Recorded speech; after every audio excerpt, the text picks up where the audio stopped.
Hey guys, it's Lyoko Sector here. Let's take a little break from the usual Let's Playing and video game playing and talk about a different topic.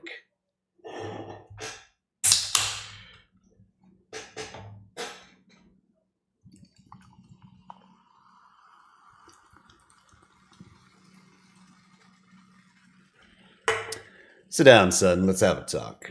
Or daughter.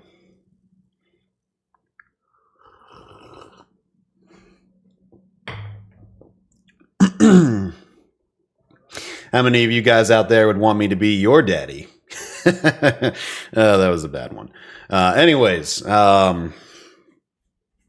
let's move on. We're going to talk about something here, a hot topic in gaming news that's been relatively present over the last few weeks or so.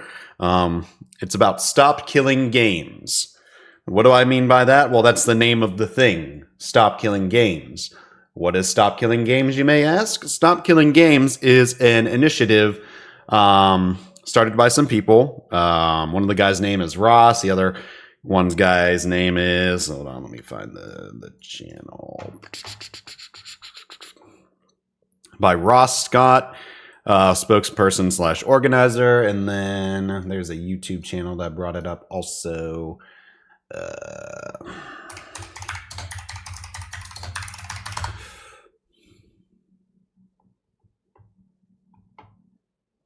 Accursed Farms, which is the YouTube channel that Scott Ross posts his videos on. So what this is hold on, let me get my game capture here. So Stop Killing Games is basically an initiative created by this guy and his other friends and stuff like that to, essentially stop killing games. Well, what do you mean by Stop Killing Games? Well, I think the title basically tells itself.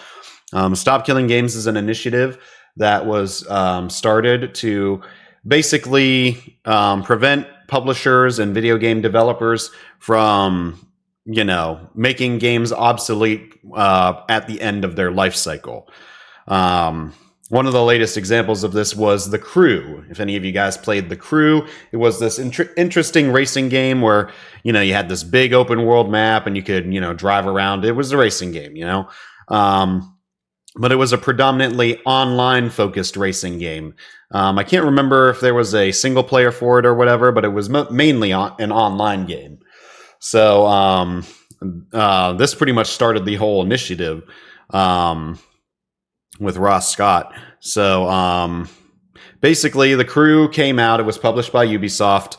The game came out, served its online service for about a year or so. And then, Ubisoft basically said, well, thank you for buying our game. The servers are going to shut down and you will not be able to play this game anymore. And we're going to take it down from the store so you can't buy it anymore.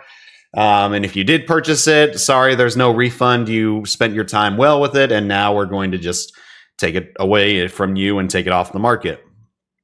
Definitely ruffled a lot of feathers with people, especially those who loved playing The Crew, which, there are people out there. Plenty of people have their favorite games that they like to play, even if it's not in its heyday of its live service support.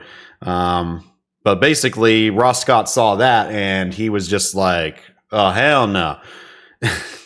So basically, he started this initiative called Stop Killing Games, which is basically an initiative that's trying to get legislation put in place to protect consumers' rights and protect people from having their games taken away from them once a publisher just deems that it's not economically viable, to continue service and stuff like that, without providing any kind of alternative for the people who bought the game to be able to play it, right? So The Crew was an predominantly online focused game. So when Ubisoft took it away, it wasn't like, oh, there's an offline mode, and if you bought the game, you can still play it in offline or, with friends or anything like that on your own, like privately hosted servers or anything like that.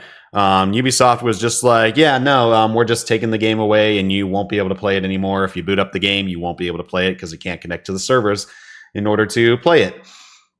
So this initiative is basically saying, hey, you can't do that. If you're going to take support away from a game, you have to give consumers the ability to continue to play that game offline without needing to connect to the server, amongst various other things. And so it's kind of been getting some traction here in the video game scene.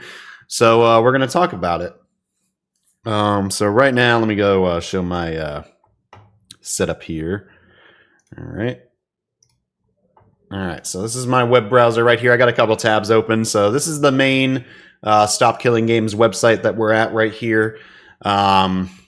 Basically, there's two processes going on for this right now. There is a petition for the European Union, and there's one for the United Kingdom specifically. You can see both of these here.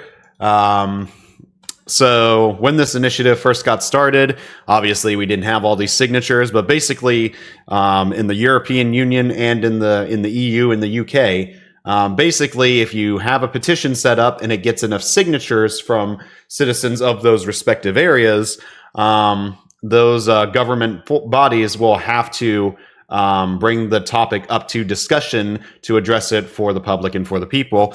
And this is essentially our best bet to getting our consumer rights as video gamers and as consumers put in place. Because, other countries aren't really that well at, like petitions don't mean anything in the US. And unfortunately, I live in the US. So basically, it's like if we can get the European Union and the United Kingdom to address these concerns and make, consumer protection laws across those countries, well, video game companies and publishers and developers are going to look at that and they're going to be like, oh, well, that's too big of a market for us to just not be involved with. So we're going to have to change it. And, we might as well change it for everyone else as a part of that.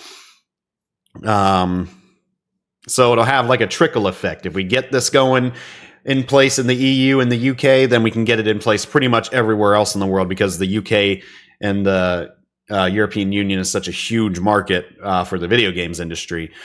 So as you can see here, European Citizens Initiative open.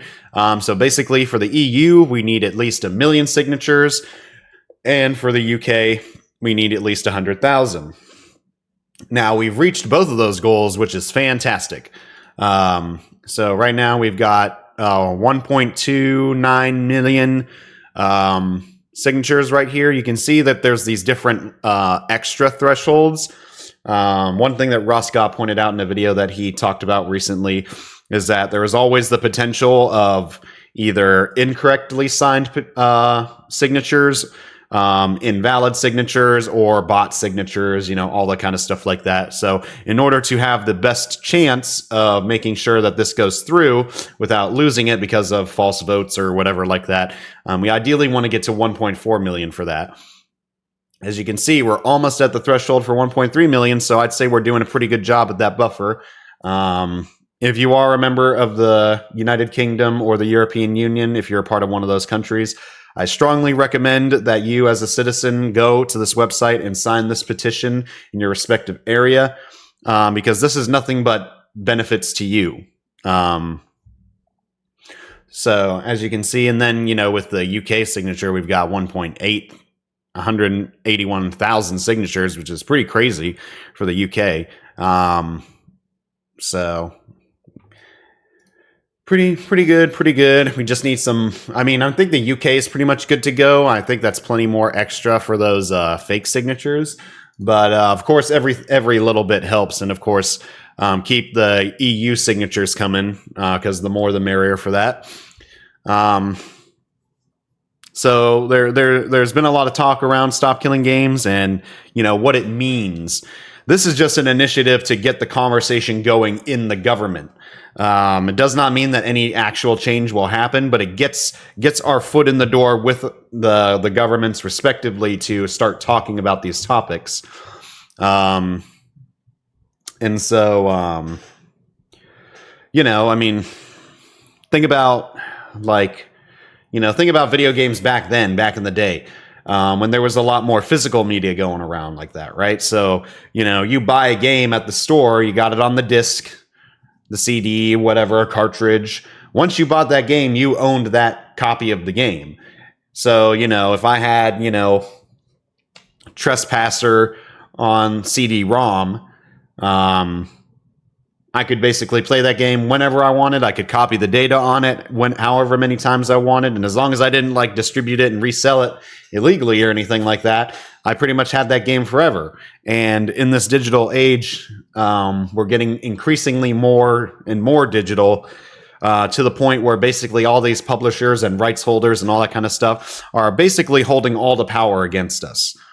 If I buy a game on Steam or on Ubisoft's game launcher or Origin for EA, or for example, like that, if I buy a game on their stuff, they basically can take that game away at any time for whatever reason, and they don't have to give me my money back if they do. So, among other things, it all kind of depends. But basically, they hold all the power. They can take away our games whenever they want. And it's never been a topic that was ever really addressed before. What happens if, a game comes out and, I don't know, some kind of bad PR or something like that. And the publisher's like, you know what, we're just going to take this game away. We're not going to allow anyone to play it. Or, just like the Crew, for example, they're like, hey, we had a good run, guys, but unfortunately, we're going to shut the Crew servers down. Thanks for playing our game. Thanks for our $60, $70, $100, whatever edition you bought. We had a good run, and that's the end of it. This is nothing but a positive benefit for the consumer, and I do believe in the initiative myself personally. If I was a European Union or a United Kingdom citizen, I would sign it. Unfortunately, I'm in the U.S., so I can't. But if you are one of those members, I highly, highly recommend that you sign it, because it's only beneficial to you to sign it. There's no cost to you or anything to sign it, and it just opens that door for potential possibilities for getting more consumer rights brought to you. So, what are some topics that people argue about stop killing games? Well, a lot of common things that come up is, we can't expect to support games indefinitely forever and provide server support forever. That's just not feasible, and it's very unrealistic standard to set. That's not what Stop Killing Games is asking for. They're just asking that when you cut your servers off, you have to provide an alternative for people to host their own servers or have some kind of offline mode. So let's just say, for example, if we had gotten some laws in place and the Crew ended its live support, right? The Crew would either have to provide an offline mode of some kind or allow people to host their own servers. So just imagine, hey, Crew servers are shutting down. Thanks for playing our game. We're going to move on to other projects like the Crew 2 or whatever. Here's an update that lets you guys host your own matches with your friends and stuff like that. And you can just use your local device, your local PC, to host it. That sounds pretty fun. Who wouldn't want to jump into a game and years after its life cycle has ended and just, play around if you really wanted to, you know what I mean? For nostalgia purposes and for game preservation as well. We are losing so many games lost to time because publishers just, once they're done selling it, they take it away, and if all the copies disappear, there's no way to preserve it, there's no way to copy the game files or host the game in any way, then it's just lost to time. So it's another important thing for game preservation as well. What are some other arguments about against stop killing games? Well, they're like, oh, it'd be too costly to add that, to develop systems that would allow you to play the game offline. And to that I say poppycock. When you're designing and making a game, some of these games you're designing and making over the course of like 2, 3, 5, 7, 8+ years, you're building this game. You're telling me you don't have any time to add those systems in? I imagine it's probably relatively easy. And then at the same time, they're like, oh, well, it's not financially viable for us to develop these systems. into the game. And, you know, when you look at video game budgets nowadays, I mean, they're so freaking inflated and super expensive, you know, like, was it The Last of Us or something like that? Cost like or Spider-Man or something like that. It was like $200 million to make that game. You're telling me you can't squeeze like a couple extra $1,000 or $10,000 to build an offline mode in the whole time that they develop that game? It's just lazy. They don't want to do it. Of course they don't. And I don't imagine anyone wants to be forced to do something that they don't have to do if they don't want to, especially when it's something that doesn't benefit them financially in any way, such as offline support for a game that they're no longer going to make money on. On top of that, it also potentially eats up into their competition for their other projects. So, like, for example, again, you know, you have The Crew.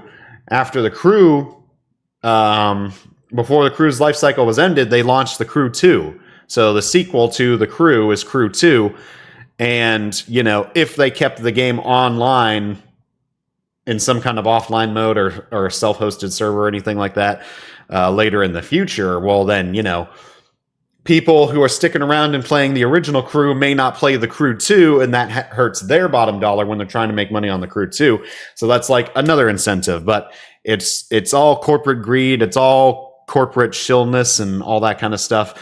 And it does nothing to benefit people and video gamers or video game preservation. So, you know, I could care less if they have to spend an extra couple grand or whatever designing an offline mode for a game that, you know, you're paying 60, 70, upwards to $80 for.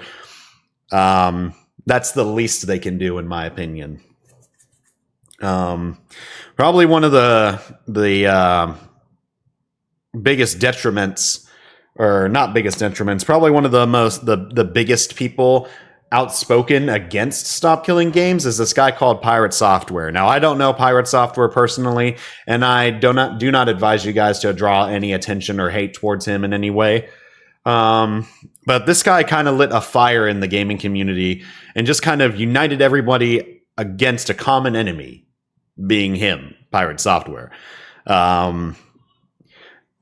Basically, I mean, I don't quite understand it. I mean, he may misunderstand the purpose of stop killing games. I mean, he used to be a developer, or his dad was a developer or something like that.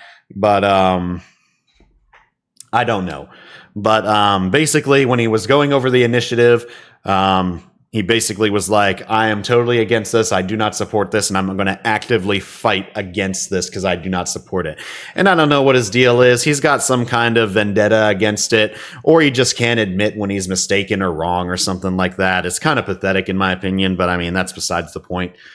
And again, I have nothing personally against PirateSoftware, but, you know, when you don't admit your mistakes or live up to your mistakes or admit you were wrong, you know, if he wants to double down on not being, you know, into stop killing games, that's perfectly fine. But like when he makes statements that are contradictory to what stop killing games is about and says that's the reason why he's not supporting it, and then he doesn't backtrack and say, oh, I misunderstood, blah, blah, blah.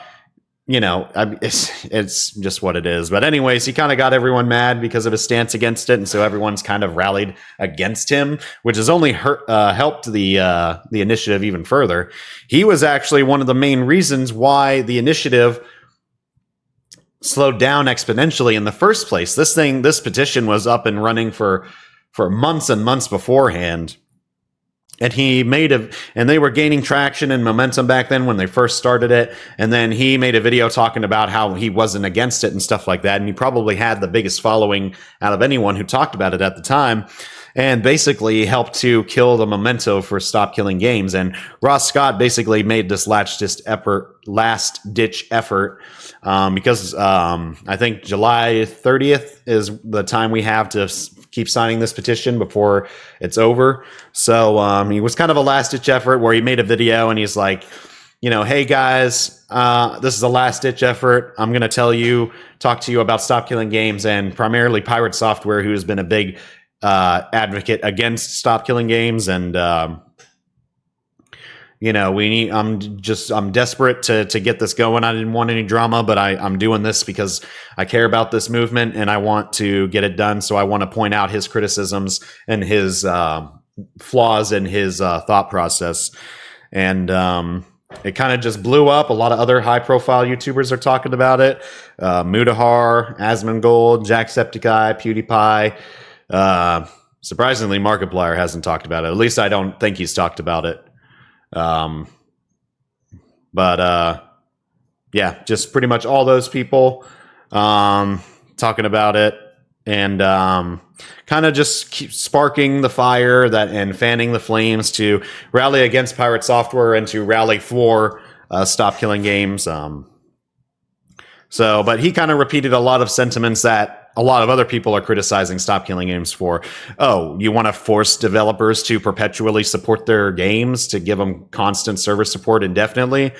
Oh, you want to force developers to spend time and money developing systems or rebalancing entire game systems just so they can function in an offline mode, et cetera, et cetera.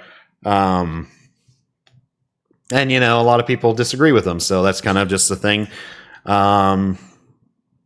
Which that is not what Stop Killing Games is about. Stop Killing Games is about, hey, game preservation, providing a local solution for gamers to keep their games, preserve their games, and continue to play their games without requiring server support or support from the developer or the publisher or anything like that.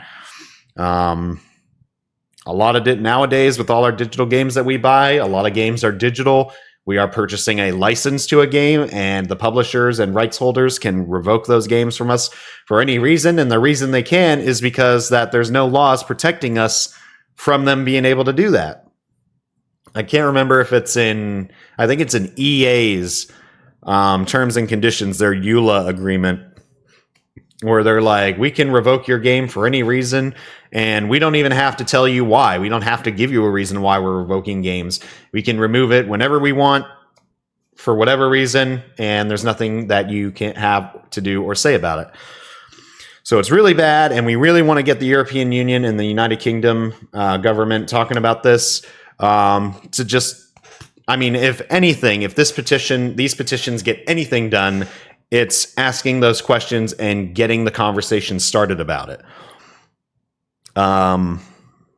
Say what you want about the European Union or the United Kingdom or anything like that, in terms of what their government does in other areas. But some of the things that they do are pretty good, like, forcing Apple and Google to play more fairly with their monopolies and stuff like that, or, various other consumer rights laws that they've put in place and that people have benefited from. But just getting that conversation started and, asking those really hard questions. When we purchase a video game digitally, do we own that game? Do we own that copy? Do we have the right to own that game? And do we have the right to play that game forever?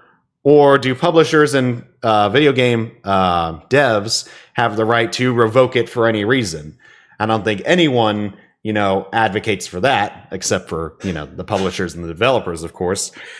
But, back in the day, you bought a game on a CD and that was your copy forever to own, and they couldn't take it away from you once you gave them their money, no matter what you did with it. If you wanted to go in there and modify the code and do whatever and make your own private server, if you wanted to turn a single player game into a multiplayer game, just by yourself, and, publish the tools online for free and stuff like that, nobody's stopping you. But with these digital games, you could be playing this game one day and then the publisher could say, okay, you can't play that game anymore. Thanks for your money. Bye. It definitely is not a good thing. So, one more thing I want to talk about. This is a recent developing story, but Video Games Europe has posted a response to Stop Killing Games, probably because they're scared out of their butts that this conversation is getting so much traction and so much heat. Basically, what is Video Games Europe? So Video Games Europe is basically the UK and the EU's lobbying group, whatever. All these big major companies come together and they're like, we represent gaming and we work with European legislation to ensure that, to follow the law and all that kind of stuff, and to protect consumer rights, blah, blah, blah. So basically they're the representation of the AAA industry for the European Parliament and for government and stuff like that. which you're like, oh, well, that's great. Surely they could get with them and, get these, consumer rights, except they don't want to, and they won't because it doesn't benefit them in any way to do that. So, they're cozy with all their power and control and stuff like that over our games and our rights as consumers. And so, of course, they're not going to bring this up. And, of course, they're going to fight against it. So, as you can see, Activision Blizzard, Epic Games, EA, Bandai Namco, Netflix, surprisingly, whatever games they've published, Riot Games, Microsoft, Roblox, Sega, Sony, Square Enix, Take-Two, Ubisoft, Warner Brothers, ZeniMax, basically all the giants in the video game industry, who make hundreds of millions, if not billions of dollars every year. Basically all these powerful companies are all together in their own little group, and they're just like, yeah, we're pretty comfortable where we're at. Yeah, no, everything, gaming industry's fine, gaming industry's booming, but then they see the Stop Killing Games initiative and they're like, all right, well, gamers don't know what they want. They don't know what they're thinking. We don't support this. I'll read the article here for you guys. European game publisher group responds to Stop Killing Games' claims the proposal would curtail developer choice. Video Game Europe voices opposition to Stop Killing Games movement as it clears threshold to become EU citizens initiative. This is on PC Gamer, this website right here. I don't frequent this website that often, but shout out to PC Gamer for their article. Thanks for letting me read it without having to pay for a subscription or pay to not have ads or anything like that or whatever.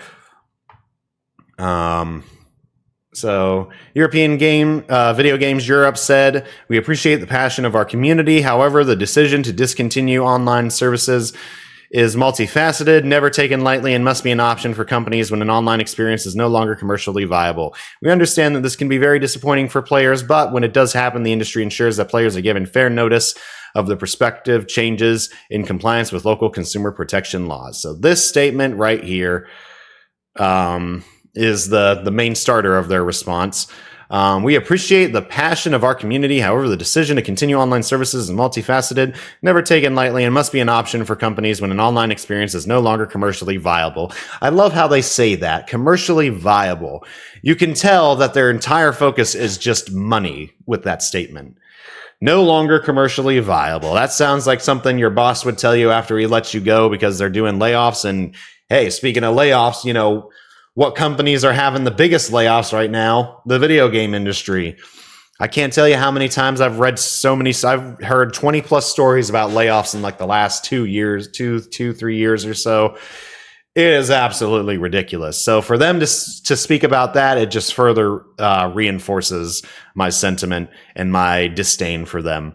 Of course, when a game is, it's just hilarious. And then we understand that it can be very disappointing to players. Yeah, tell that to the crew the crew players, when they realized they couldn't play their game anymore that they paid $60 for or whatever.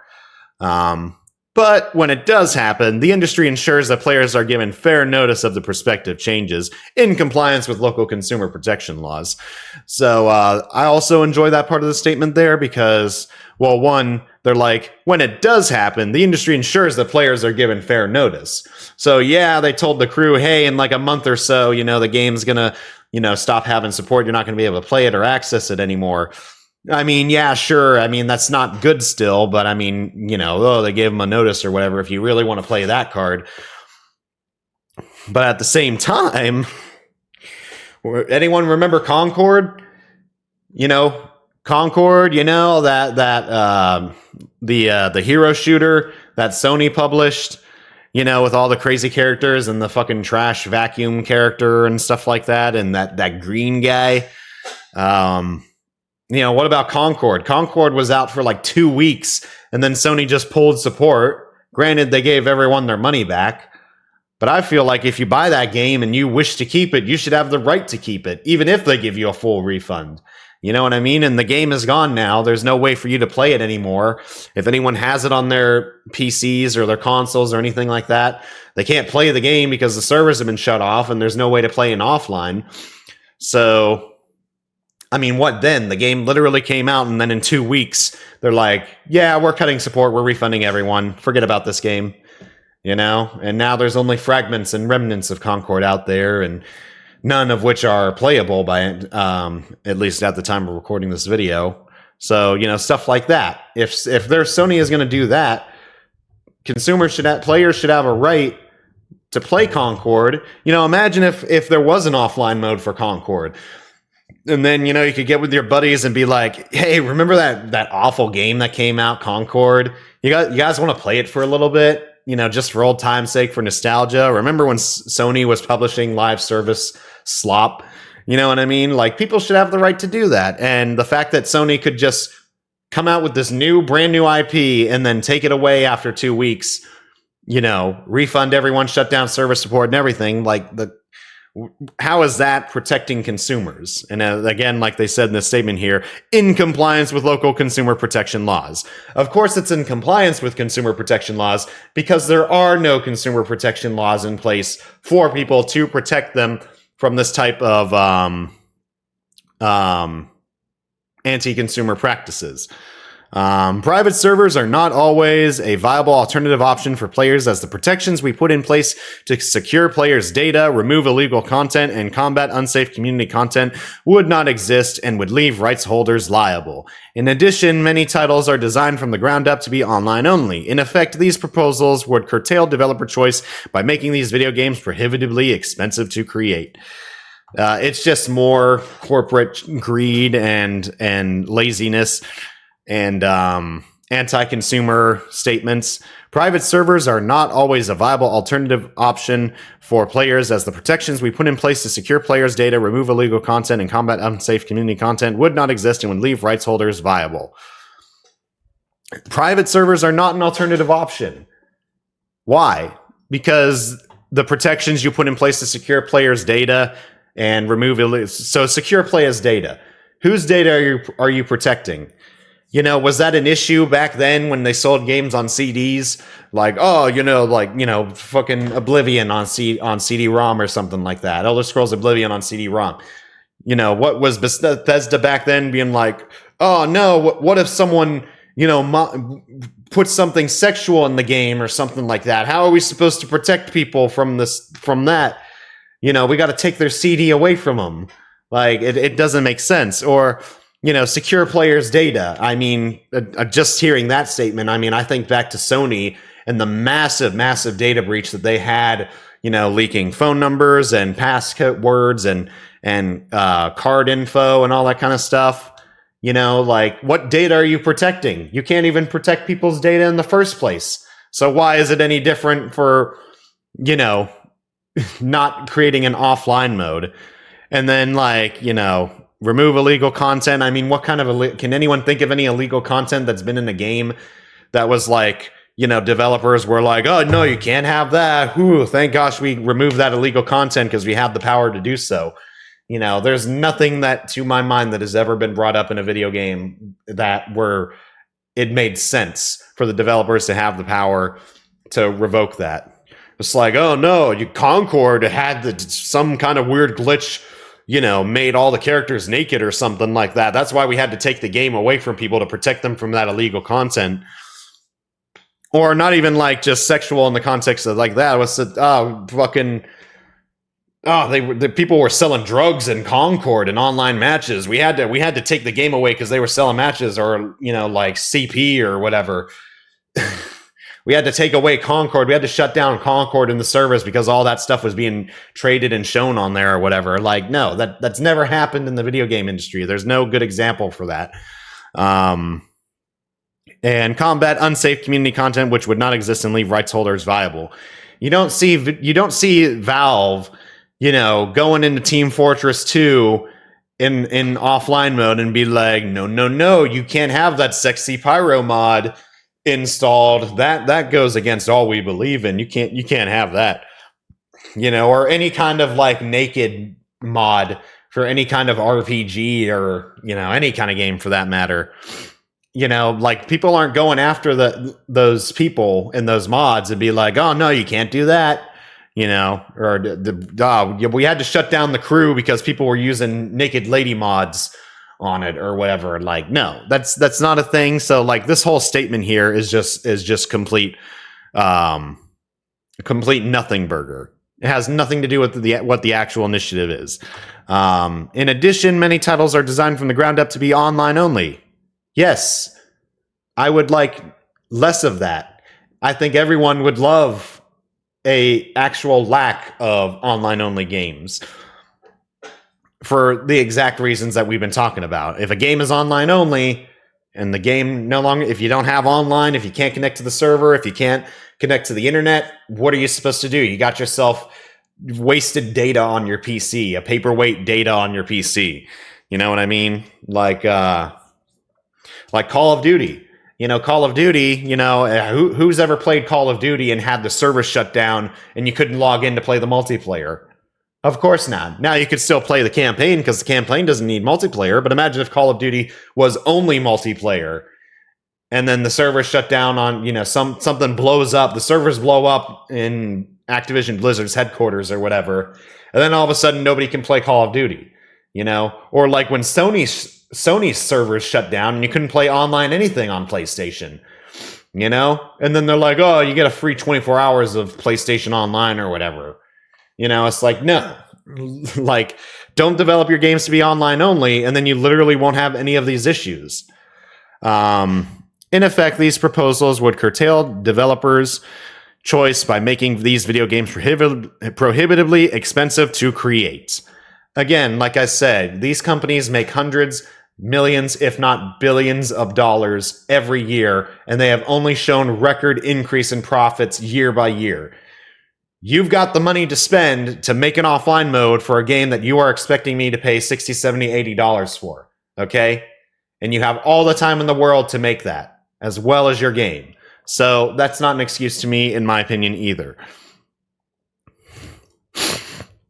I've never heard a video game publisher come out and be like, oh yeah, our game our game cost around $200 million to make, but we made about, $800 million in sales, but fucking like 50,000 of that was towards building the offline mode. I just want you guys to know that it cost us $50,000 to make this offline mode. Super expensive. Wish we didn't have to have that part of the budget.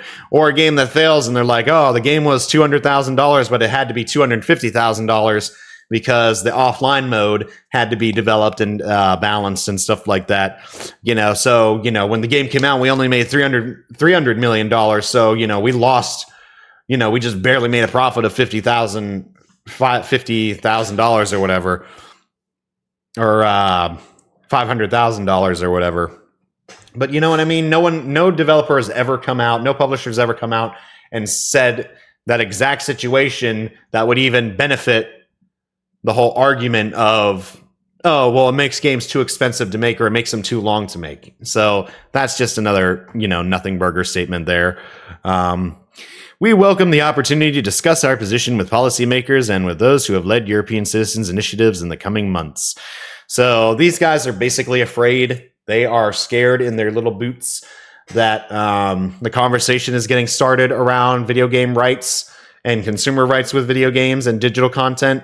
And I am hoping and praying that it just snowballs into this huge avalanche where it's like, not only do we get to keep our digital games forever, but we get offline support, that developers are forced to include an offline mode if it's an online focused game. And I also hope this bleeds into other markets as well, not just video games, but digital content consumption as a whole. Hulu, Netflix, Hollywood, all these movies are coming out. Physical media is dying and going away. I honestly feel it's kind of stagnant right now, which is good because it's not dying. I'm sure it's still slowly dying also, but physical media is like one of the only things keeping our consumer rights, alive at this point. Movie producers, subscription publishers, and all that kind of stuff. They can take these shows away from us for any reason, and we can't do nothing about it. You like that show on Netflix? Oh, well, they signed a new contract. Time to go over to HBO instead. Or you like this show on Peacock? Well, the contract between Peacock and the show producers expired. The IP holder or whatever expired. So guess what? We're not going to show this TV series or movie on our platform anymore because the contract expired. And stuff like this has happened in the video game industry as well. Sony very infamously was taking away Discovery Channel content from the PlayStation video watching channel app, whatever it is, where people bought, Discovery Channel content, and basically the contract expired between them and Sony. So Sony was like, hey, all that Discovery content that you bought that you thought you could watch forever?